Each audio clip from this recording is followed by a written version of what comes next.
គោរពអនុញ្ញាតជំរាបសួរបងប្អូនប្រិយមិត្តអ្នកដែលតាមដានស្ដាប់រឿងក្នុង Channel របស់ P Animation សម្រាប់សាច់រឿងខ្មែរបែបបុរាណថ្ងៃនេះខ្ញុំមាននៅសាច់រឿងមួយ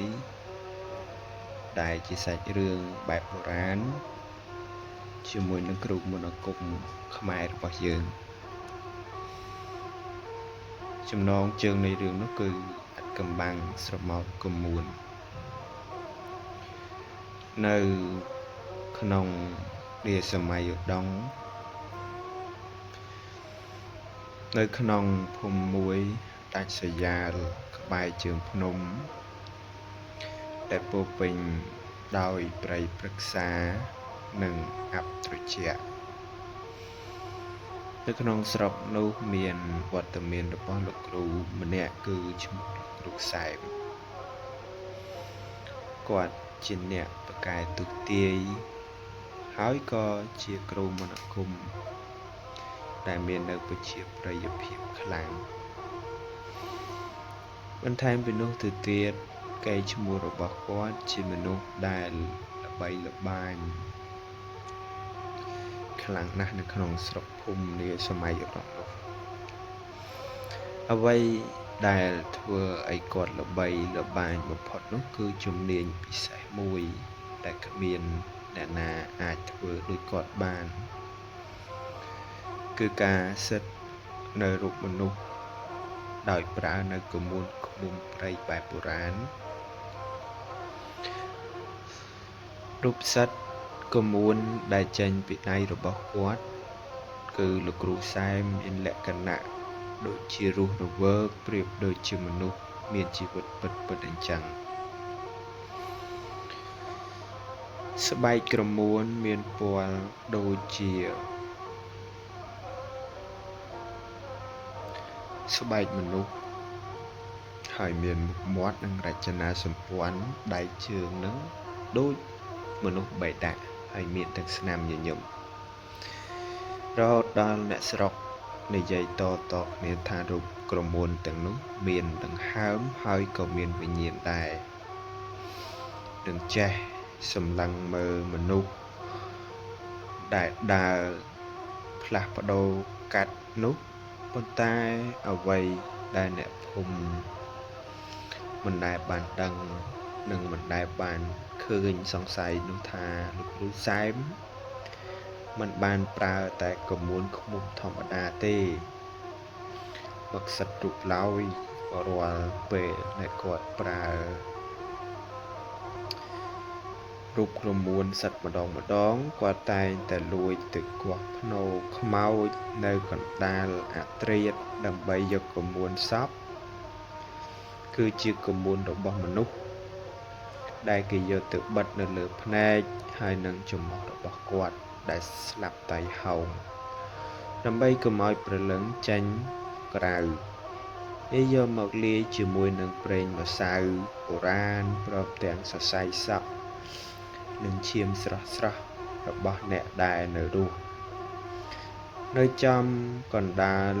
រោងចម្លាក់ឈើចាស់របស់គាត់មានតម្កល់រូបសិតក្រមួននារីម្នាក់ឈ្មោះនាងស្រី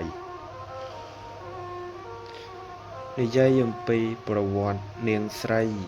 កាលអំពីនៅមានជីវិតនៅរស់ហ្នឹងជានារីកមុំដែលមានរូបស្រស់ស្អាតសម្ដោះនឹងដាច់គេនៅក្នុងភូមិប៉ុន្តែរូបនាងបានបាត់ខ្លួនយ៉ាងអាថ៌កំបាំងកាលពី3ឆ្នាំមុនដោយគ្មាននរណាម្នាក់ដឹងពីដំណឹងឡើយរូបសិតកមួននាងស្រីមានស្បែកសរលោងចាំងផ្លេកស្លៀកសំពត់ហើយចងក្បិនបែបមនុស្សបុរាណយ៉ាងស្អាតបាតហើយនឹងអង្គុយបត់ជើងនៅលើគ្រែឈើប៉ុន្តែអ្វីដែលចម្លែកនោះគឺភ្នែកទាំងពីររបស់នាងរូបចម្លាក់នោះត្រូវបានគេយកក្រមួនខ្មៅមកបិទជិតឈឹងដោយមិនអនុញ្ញាតឲ្យនរណាមើលឃើញឡើយ រីឯមានបរិសម្នាក់នោះគឺឈ្មោះចៅពៅត្រូវជាក្មួយប្រុសបង្កើតរបស់លោកគ្រូសែមជាយុវជនមកស្នាក់នៅជាមួយហើយមើលថែនៅរោងចម្លាក់ក្បែរជើងភ្នំនោះនៅថ្ងៃដំបូងដែលចៅពៅមកដល់លោកគ្រូសែមបានសម្លឹងមើលក្មួយប្រុសដោយខ្សែភ្នែកធ្ងន់ធ្ងររួចផ្ដាំផ្ញើយ៉ាងមុតមមថាពៅអើយ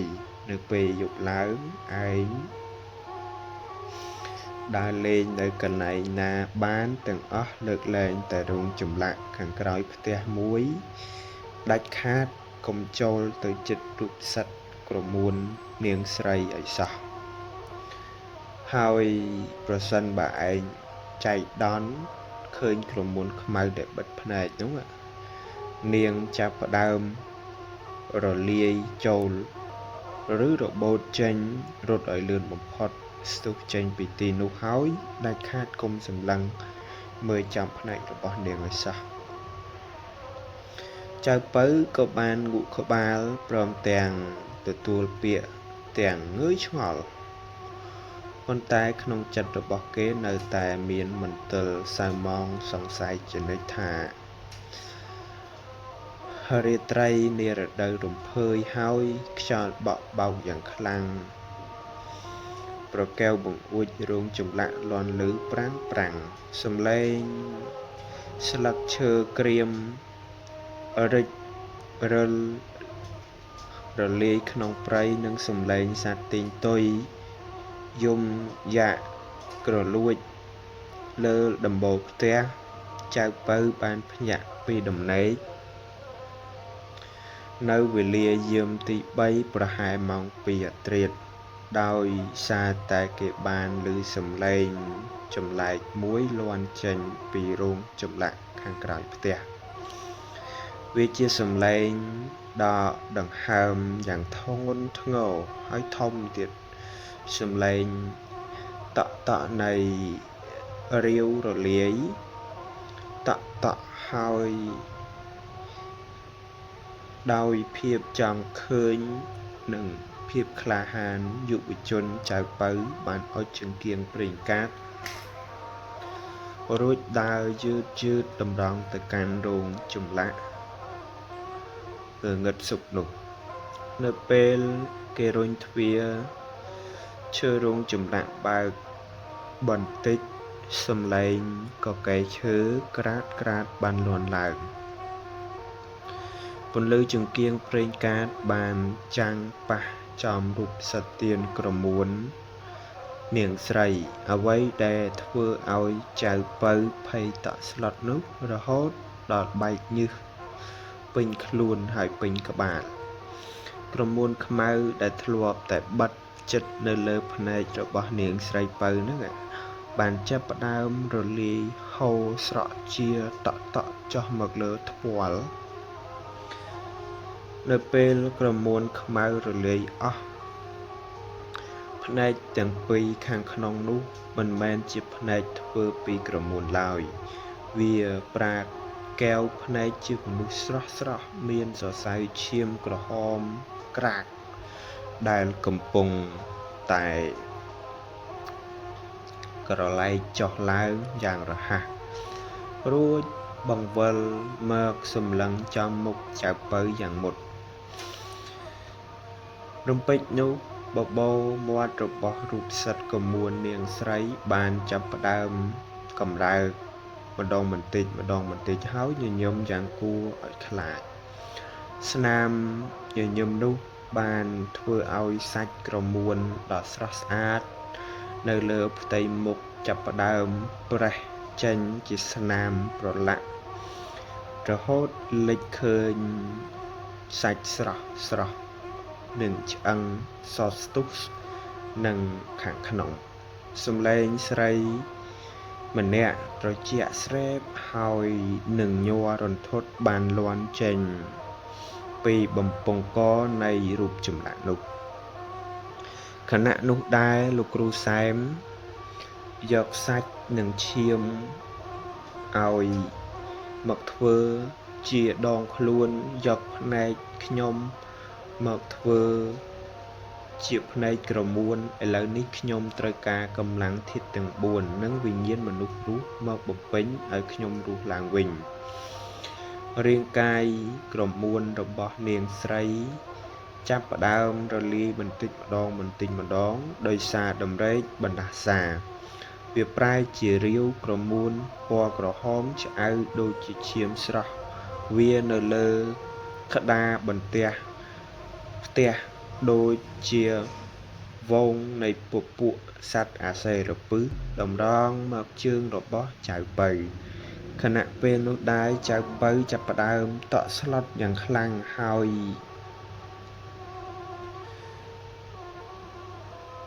ក៏ចាប់ផ្ដើមភ័យខ្លាចរហូតដល់កំពូលគេជ្រុះនៅចង្គៀងព្រៃកាតពីដៃរាល់រួចស្ទុះរត់ចេញពីរោងចម្លាក់ទាំងត្រដកខ្យល់បើយើងនិយាយសាមញ្ញទៅគឺដកដង្ហើមមិនចង់ស្មើគ្នាពីព្រោះមានការភ័យខ្លាចតក់ស្លុតចំពោះនៃកមួននោះផងហើយរត់ទាំងមមីមមៀលនៅពេលដែលគេរត់មកដល់មាត់ទ្វារគេបានបុកជាមួយនឹងលោកគ្រូសែមហើយខណៈពេលដែលលោកគ្រូសែមកំពុងឈរកាន់តម្រាសីមាបើយើងនិយាយភាសាឲ្យស្រួលស្ដាប់ទៅគឺសីមាដែលមាននៅតម្រាដែលគាត់បានរៀបចំទុកនិងមួយទៀតព្រមទាំងគាត់បានរៀបចំនៅកំបិតអាគមទាំងទឹកមុខស្លេកស្លាំងលោកគ្រូសែមបានមើលមុខចៅពៅទាំងទឹកភ្នែកហើយសំឡេងញ័រញាប់បានប្រាប់ការពិតទាំងអស់ដល់ក្មួយប្រុសពៅអើយអញសុំទោសផងកាលពី3ឆ្នាំមុននាងស្រីបានស្លាប់ដោយសារពស់អសេរពិសខាំក្នុងព្រៃដោយសារអញស្រឡាញ់និងសោកស្ដាយរូបសម្ផស្សរបស់នាងណាស់ហើយអញក៏បានប្រើនៅមន្តអាគមបិសាចយកសាកសពរបស់នាងមកសិតបិទបាំងដោយក្រមួនអាគមដើម្បីរក្សារូបរាង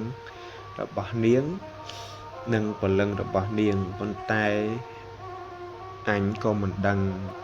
ទេថាអាគមបិសាចនេះបានប្រែទៅជាបណ្ដាសាទៅវិញវាបានជញ្ជក់យកធាតុអាក្រក់រាប់រយឆ្នាំធ្វើឲ្យព្រលឹងនាងប្រែទៅជាបិសាចក្រមួនដែលស៊ីតែវិញ្ញាណអាក្រក់ហើយព្រមទាំងបរិភោគនៅឈាមមនុស្សជាអាហារ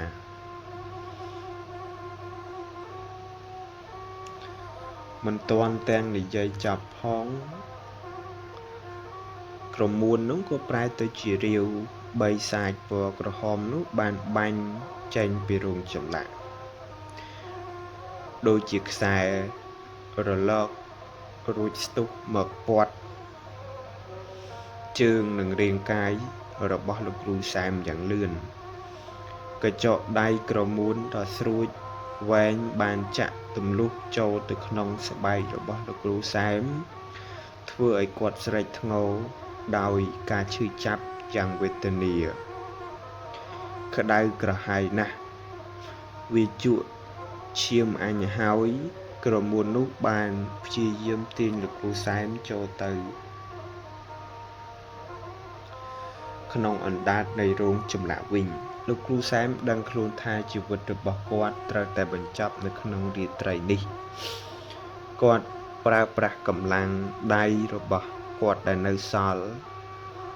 ក្រវាត់កំបិតអាគមទៅឲ្យចៅពៅរួចស្រែកប្រាប់ជាលើកចុងក្រោយថាពៅ